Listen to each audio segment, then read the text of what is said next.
Etong WPC na merong dash sa gitna, illegal yan. Tignan nyo ang ginawa ng mga tarantadong yan.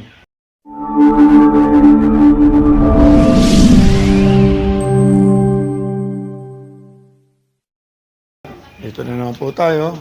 Gusto ko lang pong kwento sa inyo na meron na naman tayong mga problema na siyang sumisira ng ating industriya na naman at ng lahat ng mabuti nating ginagawa sa ating bayan.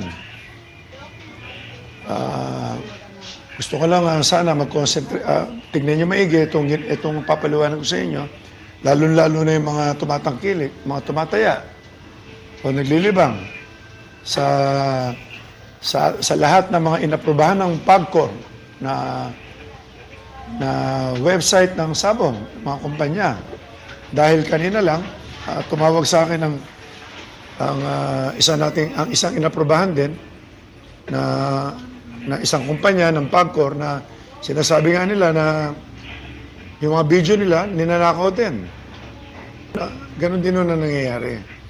Ngayon, i-explain ko na sa inyo para makita nyo ang diferensya kung saan kayo ginagamit, kung paano kayo niloloko at kung sino-sino itong mga tao na to. More or less, alam na namin. Okay? So, ganito po yan. Tingnan nyo po maigi to. Kung mapapansin nyo, dalawang website to, yung sa amin na WPC 2027 live. Ito yung tinatayaan nyo na website namin. Kaya kayo nakakataya dyan dahil mayroong mga agent, master agent, lahat ng klase ng agent. Okay? So, ang ibig sabihin niyan, ito ang original namin ng isang taon na natin tinatayaan yan. More or less, andyan na yan. Ngayon, yung mga agent na yan, nagdo-double agent o triple agent, pwede naman sila mag-double o triple agent as long as ang ibinebenta nila, hindi nila niloloko mga tao. Okay? Yung mga under ng PAGCOR, dapat yun lang sila. Hindi yung nagnanakaw sila ng palabas, tapos niloloko nila mga tao. Ganito nila kayo niloloko. Tingnan nyo maigi yung mga tumataya. Kayo ngayon, alam ko, ginagamit nyo ngayon ito. Lahat ng tumataya sa WPC 2027, tingnan nyo maigi. Itong WPC na merong dash sa gitna, illegal yan. Tingnan nyo ang ginawa ng mga tarantadong yan. Pinareho nila, pareho lahat, ninakaw nila ang video namin, gumawa sila ng domain, lahat pare-pareho, yung mukha niyan, lahat pareho. Nagsama-sama kasi ang ilan sa grupo, yung mga agent na yan. More or less kilala na namin yan, okay? Kaya kayo mga agent kayo, magkakasama tayo nagsimula rito, pinipilit natin maging maayos, makinig kayo maigi. Tingnan mo kung gano'ng katarantado ginagawa nyo. Ito ang binibenta nila, original. Tapos sasabihin nila, lumipat muna kayo dito. Hindi alam ng mga mananaya, ng mga nanonood, na illegal na pala ang tinatayaan nila. Kumbaga sa ito ang tunay na kumpanya, na ang kumpanya natin na nagbabayad ng tax, nagbabayad sa PAGCOR, nagpapagamot ng mga tao, lahat ng klase ng taxes, binubuhay ang industriya. Gumawa sila ng isang kopya para magnakaw itong mga tarantado na itong mga agent na to. Okay? So, tingnan nyo na maigi ito, ha? WPC 2027, WPC-2027. Yung mga tumataya dito, matauhan na kayo. Okay? Nakita mo ngayon, yung mga iba, hindi na maka-withdraw. Tinayaan ng mga CIDG at saka NBI ngayon. Hindi na maka-withdraw. Subukan nyo mag-withdraw. Hindi kayo makaka-withdraw, hindi kayo makakapasok. Pinapaliwanag lang namin, kayong mga gago ngayon. Okay? Yung medas, ito, dalawa yan, bukod pa sa iba pa. WPC-2027. Ito pa yung isa. Ito. Yung mga tumataya sa WPC 2029, ito yung tunay. Okay? Gumawa rin sila, yung mga agent namin ng mga tarantado, okay? Gumawa sila na, kinakausap kayo na lumipat kayo, may konting problema rito, lumipat kayo dito. Pero yon hindi pumapasok sa makina namin. Meron silang sariling makina. In short, niloloko kayo. Subukan nyo mag-withdraw, subukan nyo ano ngayon. Okay?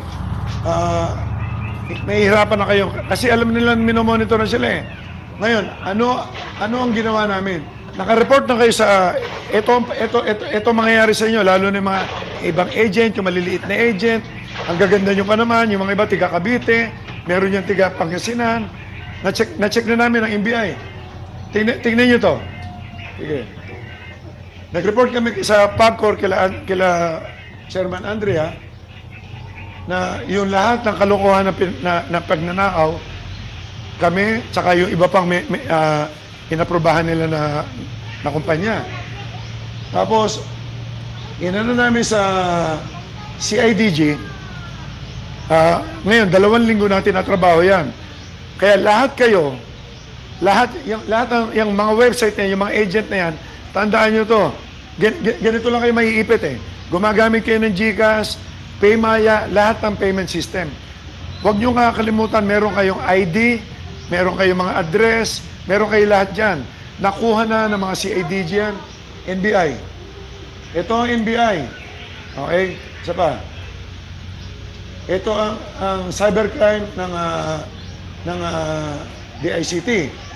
So lahat, nakatutok na sa inyo lahat yan. Okay, kayo mga double agent, triple agent, na mga master agent namin, kung sino man kayo, hindi ko sinasabi lahat. Ang dami namang matitino, pero ang daming tarantado, hindi ba kayo nag-iisip na sa ginagawa natin tulong sa gobyerno? Tigilan nyo na yung kalokohan nyo. Kaya tandaan nyo to, pag hindi kayo tumigil, ako nakatingin ako sa inyo yan. Tingnan nyo maigi kung ano mangyayari sa inyo. Okay? Naka-report na kayo lahat yan, iniimbestigahan na kayo ng CIDG. Makikita nyo, ang dami pa kayong isinasabit, pati yung mga ibang agent na maliliit, isinabit nyo pa.